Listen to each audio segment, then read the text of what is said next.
Hi, welcome back to Comicbook Gallery. I'm your host, Joaquin. How we doing, people? This is Heroes for Hire, issues 2 and 3, the Civil War wrap-up.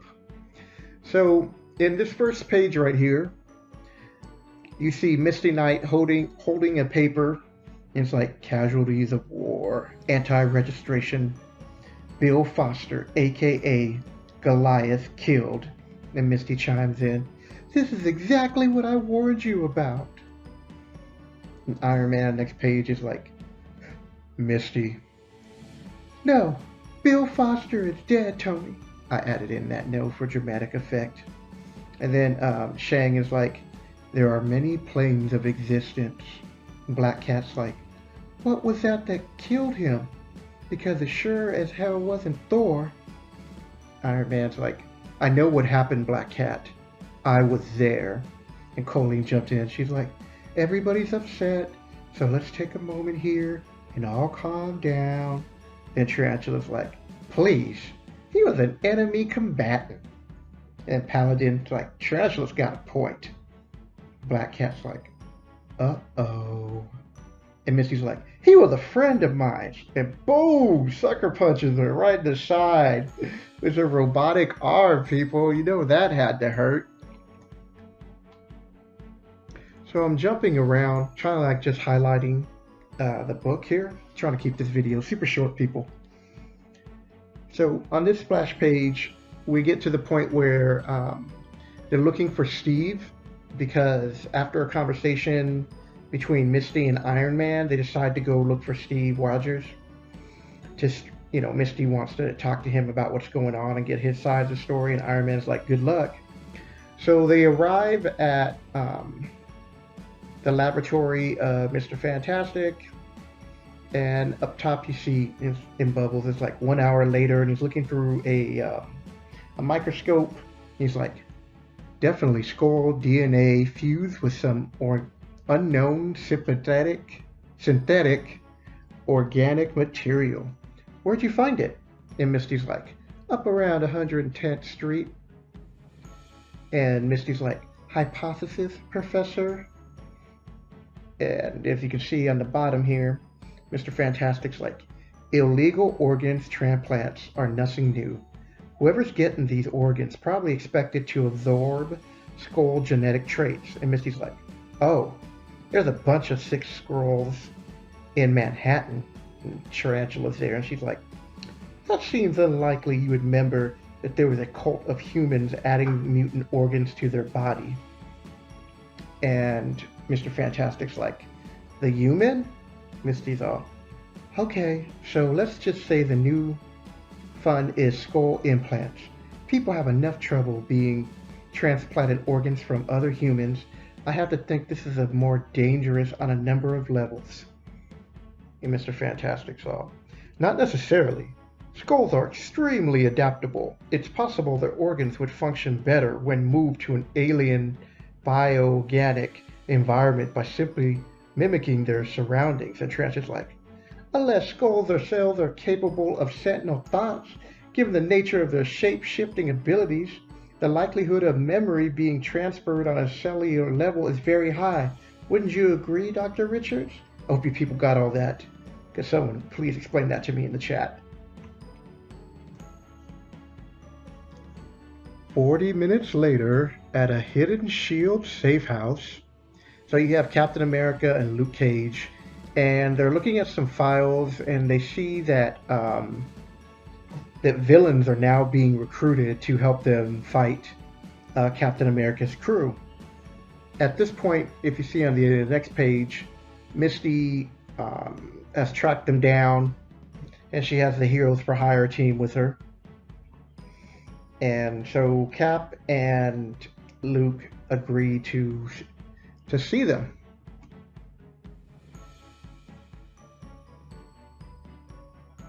So I skipped a few pages, but basically they meet up, they start talking. Misty and Colleen are happy to see Luke, and they're trying to get an explanation about what's going on. Little do they know that Paladin has turned traitor and he is a mercenary, so he decides to double cross him. He puts on his gas mask and he starts to throw down. He throws these nerve pellets or nerve gas pellets out, and he starts kicking all of their butts, as you can see, you know. And Misty tries to hit him, but he's got a shield on, which he explained in the last page, because Captain America tried to take him out with his shield, and he explained that he has an electric magnet shield force field on right now, so that wasn't going to work. And you're like, what?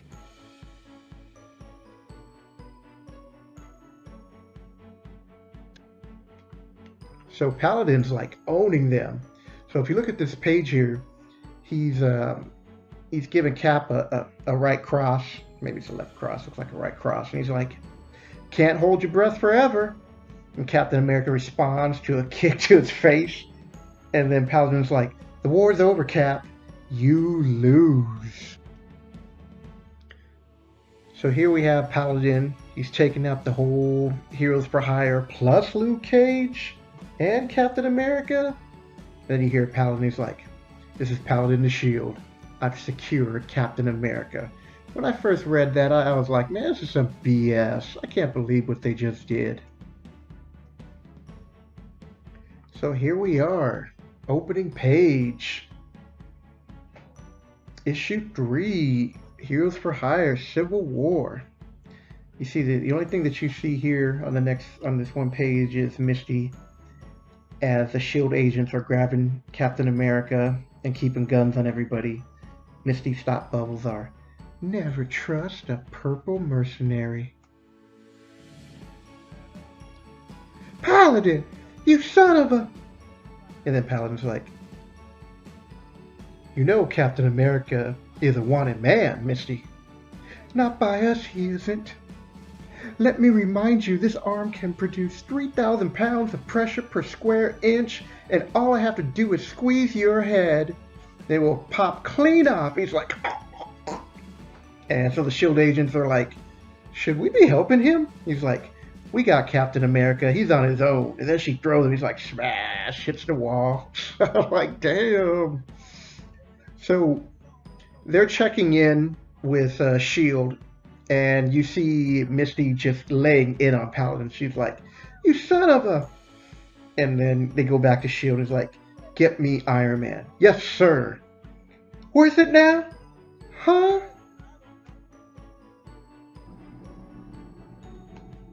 Oh, Cage and the Chi Meister. And Humbug's like, what the? And then Shang's like, there's something you should know. And you go down to the next page, and the officer's like, as requested. And Iron Man's like, that's not Captain America. And he's like, what? Paladin. What? That's not Captain America. And you move over to the next page, and it's like, get back to the safe house, now! And Captain America, who's dressed up as a Paladin's like, you pack a mean punch, Misty Knight. And Black Cat's like, Cap? And Humbug's like, you're so cool. And Misty's like, you switched? That's impossible to guess. I held my breath. And then Black Cat's at the bottom. Oh, you just held your breath. So clever. Why didn't I think of that? And then Shang's like, maybe it was not covered in your training. Shang Tzu once said that men of old breathe clear down to their heels. And Luke Cage's like, I know I'm going to hate myself for asking Shang-Chi. What the hell does that mean? And then you get to the last panel as they're walking away. He's like, it pleases me that you would inquire into Tzu's teaching, but we do not have sufficient time to explain centuries of breathing techniques. I suspect the SHIELD agents will quickly discover they do not have their genuine Captain America and will be heading back this way. I will make this quick. And then Misty's like, I love you, man.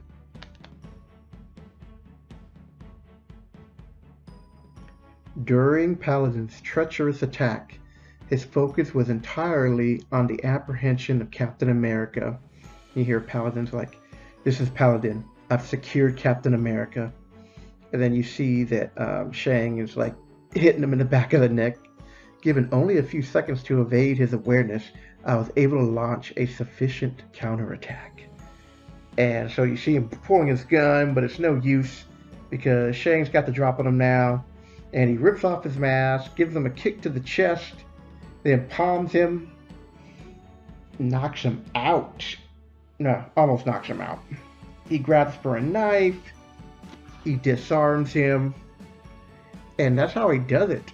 He puts the mask on Captain America safely, and Cap's like, thanks, Shang-Chi, and Cap hits his button, and all the gas disappears, and he's like, let's get some payback.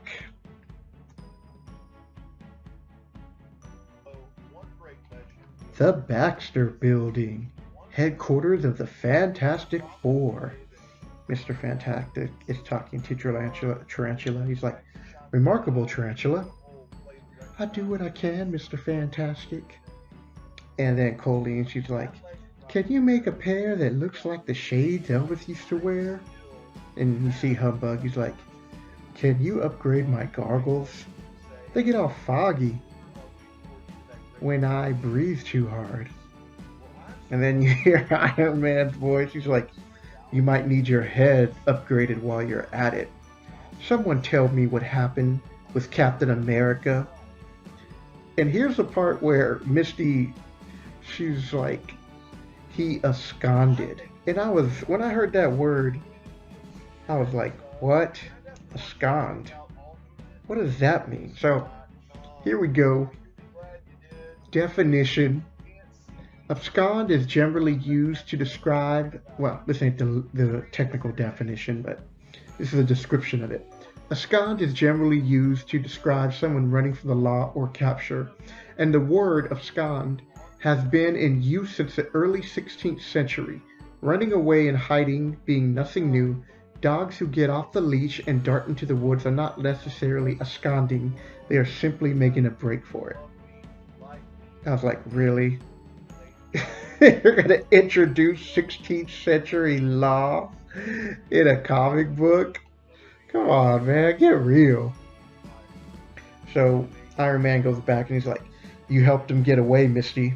Do you have any idea how much time and money is being spent trying to bring Cap in? And you had him. I thought you were going to talk some sense into him. You said you'd handle it. And Misty's like, the man makes a good argument, Tony. Besides, we didn't set out to capture him, otherwise we would have. And Shang's like, as we stated previously, Iron Man, our mission was a peaceful one. So you switch over to the next page, and Mr. Fantastic and Colleen's like, let's shift the focus to our new and improved problems. And Mr. Fantastic's like, Colleen is right, Tony. And Tony Stark's like, Reed, what the hell is that? I can smell it through my suit. And he's dissecting I think it's a scroll. He's like, and Trench is like, designer scroll organ. Someone has synthesized a compatible transplant that when you replace a human or subhuman organ with one of these, you can take on certain abilities. And Mr. Fantastic is like, in theory, to the 99th percentile, Tarantula. Then you got Iron Man scrolls. They're shape-shifting aliens. Why would anybody... Oh, that's clever. It's like, clever is a problem. And then Misty Knight ends it with, on the last panel, Exactamundo. We're on it. Consider it making good for Cap giving you the slip. Tarantula's developed special gene scanning goggles. Think of biometrics on steroids. At the Golden Dragon. So you hear the voice. How can I help you, sir?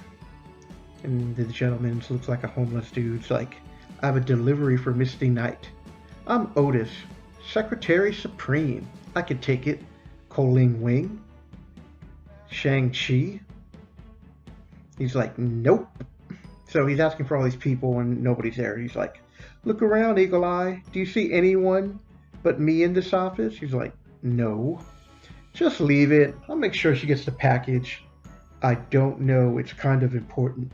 Then come back later for all I care. I'll leave it. Super. Moron. And I'm not showing you the rest of this scene because, like I said, I'm only picking a few pages. So he walks away and he hits his button and he's like, moron. And it's like kaboom. So they blow up the whole building. And you see Otis come rising from the shadow. Because if you watch my first video, you learn that he can't die and he's immune to pain practically. Or he's indestructible. It's really hard to kill him. He's like, this time, I'm definitely getting fired.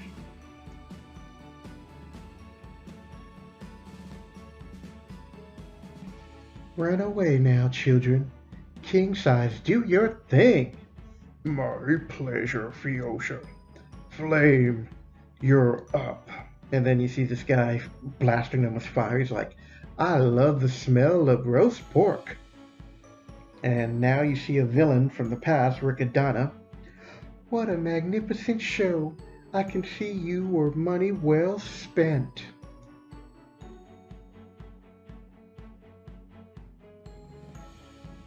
Top panel is Riccadonna, and she says, King size, get me out of here.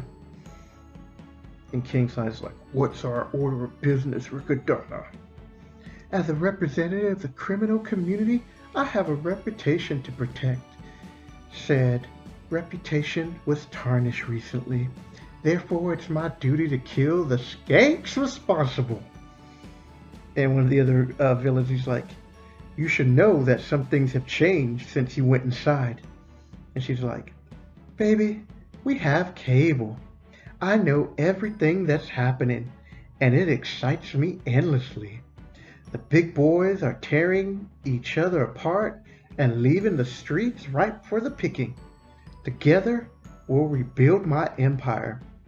After I wipe Misty Knight and Coaling Wing off the face of the earth. To be continued. So that ends the Civil War part of it, and the story continues. But I thought I would just break down the Civil War aspect of it because I thought it was a really good story and a nice introduction. So I hope you enjoyed my dramatic reading of Heroes for Hire. And please, people, hit the like button. You don't even know how many hours I put into these 3 series. So if you like what you see, hit the like button. And if you're new to the channel, hello, hit the subscribe. In the description down below are the links how you can support the